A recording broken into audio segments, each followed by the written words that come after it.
You showed up today, and that already means you're doing better than you think.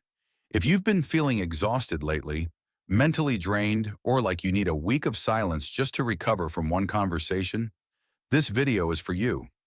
Let's talk about something that's rarely explained, but constantly felt: masking, and why it's making you so unbelievably tired without you even realizing it. Have you ever walked away from a group setting, smiled on the outside, but once you're alone, you feel completely empty?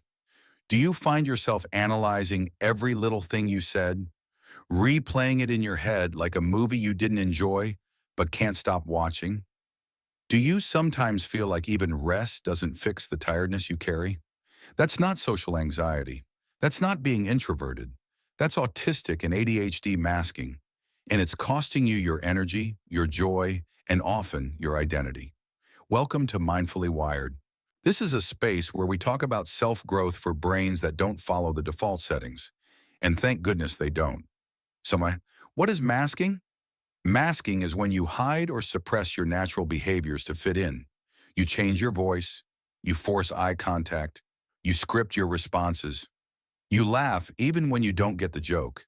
You mirror people's body language.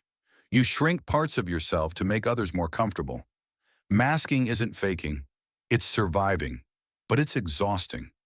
Many people with autism or ADHD, especially women and late diagnosed adults, become experts at masking, not because they're manipulative or dishonest, but because since childhood, they were taught that their natural way of being was too much, too weird, or too intense. So they adapted. They became masters of blending in, at the cost of blending out their own identity.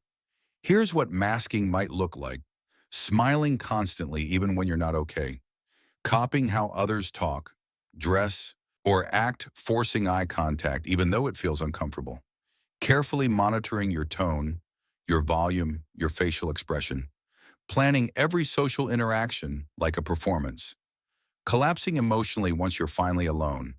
And after years or decades of this, you don't know who you are when you're alone. Masking is mentally draining because your brain is multitasking constantly. What do I say next? How am I being perceived? Am I talking too much? Should I pretend I care about this topic? Do I look normal right now?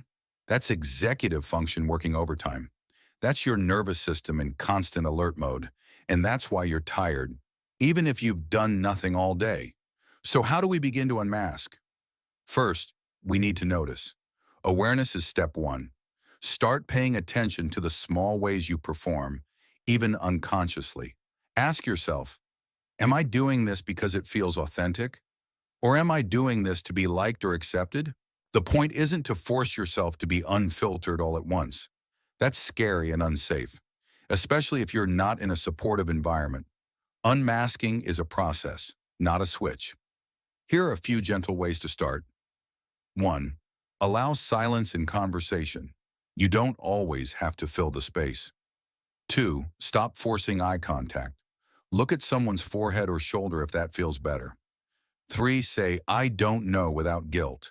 You're not required to have the right words instantly. 4. Let yourself stim. Move your hands, bounce your knee, play with something. Your body's allowed to soothe itself. 5. Create safe spaces where you can drop the mask. Even if it's just when you're completely alone, that's still valid. Unmasking isn't about rejecting people. It's about reclaiming energy that was never meant to be spent on hiding. And the more you do it, slowly, safely, the more you'll realize something powerful. You were never too much. You were just surrounded by environments that asked you to be less. If this video made you feel seen, heard, or even just a little less alone, hit like, subscribe, and let's keep growing at our own pace. And tell me in the comments, when did you first realize you were masking? And what helped you start unmasking even a little? You don't have to perform to be worthy. You don't have to smile to be accepted. You don't have to shrink to be loved. You are allowed to exist as you are. See you in the next video.